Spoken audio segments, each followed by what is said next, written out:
Worst storm to affect the region in 2 decades. A million people in the state of Odisha were evacuated before Cyclone Foni made landfall, bringing winds of up to 200 kilometers per hour. According to reports, at least 2 people have been killed. Let's touch base now with our reporter there, correspondent in New Delhi, Neha Poonia. Neha, thank you very much indeed for your time. Give us the latest on the ground. That's right. Cyclone Foni making landfall in the early hours of Friday here local time. It hit the small coastal town of Puri first and then advanced inwards in the state of Odisha, which is bearing the brunt of this massive cyclonic disturbance. This is the worst cyclone that the eastern coast of India has seen in nearly 2 decades. Like you said, the last time we saw such a massive weather disturbance was in 1999, and in that cyclone over 10,000 people were killed. But this time around the government says they're better prepared. Evacuation in the run-up to the storm started days ago. They've so far evacuated 1 million people. 5,000 relief centers have been set up across the state of Odisha. The states of Andhra Pradesh and West Bengal, which will also see some impact of this storm, have also been put on standby. The Prime Minister reviewing the preparedness himself. He's also announced $144 million for relief and evacuation measures in the days ahead. Neha, have you managed to confirm the 2 deaths being reported?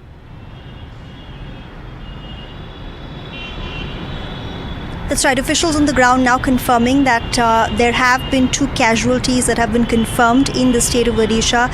Of course, the government's efforts now directed at ensuring that the loss of life is limited as much as possible. Odisha doing really well on that count in various other cyclones we've seen in the last few decades. And it's also sounded an alert asking people to stay indoors, to not go into the sea, to move away from coastal areas, and also saying that they've set up enough relief centers for people to take refuge in till this cyclonic storm weakens, which is it's expected to do in the next 24 hours. Talk to us, Neha, about the local airports, the train lines, the roads. Have they been affected as well? That's right. Hundreds of flights have been cancelled as of Friday afternoon local time here. Many trains have been cancelled till early next week as well. The roads bearing a very deserted look in many parts of Odisha. At least 15 districts are expected to bear the brunt of this cyclone. And of course, officials asking people to stay indoors, not come out, because we're hearing of uprooted trees. We're speaking of wind speeds of over 200 kilometers per hour. You can imagine how devastating that will be.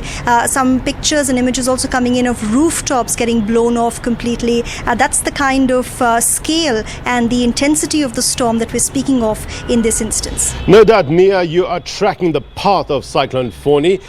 Just give us a sense of where you are and where the cyclone hit. I'm in the capital of India, in New Delhi. All right, unfortunately, we're losing that link to Neha Poonia, but I guess you got the gist of what she had to say with regards to Cyclone Foni slamming into the eastern parts of India, causing havoc there. The local airports have been shut and train lines disrupted as well. Neha Poonia is back there. Neha, you were talking to us about where you are in comparison to where the cyclone actually hit. Yes, I'm coming to you from the capital of New Delhi. As you can see behind me, it's a very dry day here, not a cloud in sight, so very different weather system completely here where we are. We're at least 1,000 kilometers away from Odisha, and it's the eastern coast really that's been impacted, right next to the Bay of Bengal. That was the center of the storm. That's where it was deriving all of its strength from. But now that it's hit land, it's moving inwards now along India's eastern coast and will now eventually progress towards Bangladesh and its coastal line. It's expected to weaken. So the worst, officials say, is over. But of course, challenges remain now. We'll have to look at the rehabilitation of all of those people who've been moved out. Most homes in these areas were thatched homes, were not pakka homes as they're called here. They weren't made of brick and mortar. They were thatched in mud homes. So rehabilitating these people is going to be the challenge in the days ahead.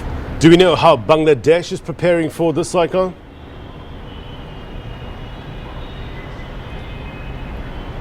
The area of Bangladesh that this Cyclone Foni is expected to hit is Cox's Bazar. That's where we've got thousands of Rohingya refugees who've left Myanmar and are seeking refuge in Bangladesh.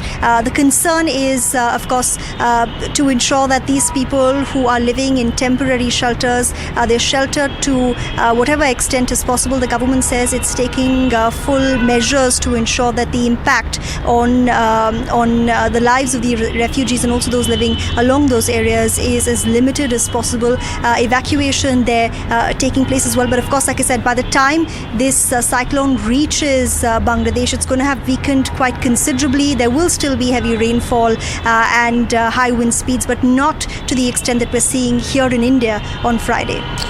Neha, tell us about the situation with regards to communication in the affected areas. What about internet access?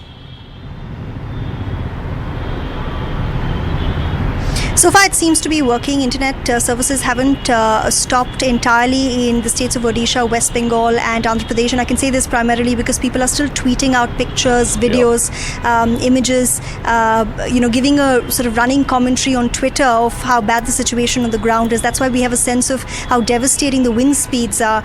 Many of these videos now going viral. But the concern is that if these wind speeds continue, if we're seeing trees getting uprooted, electricity lines and poles are next, of course, and the government saying it's prepared for all of those eventualities, which is why all of these relief centers have been put in place. You've got Navy and the Air Force teams on standby. Of course, we'll only get a true sense of how bad the storm has been later in the day when it moves slightly upwards and eastwards. But for now, internet services seem to be working in most of Odisha. Okay, Neha, thank you very much indeed for that update. You stay safe. Appreciate your reporting. Neha Poonia live for us in New Delhi. Thank you very much indeed for your time, folks. That's a wrap for the agenda. Stand by. On Point is up next.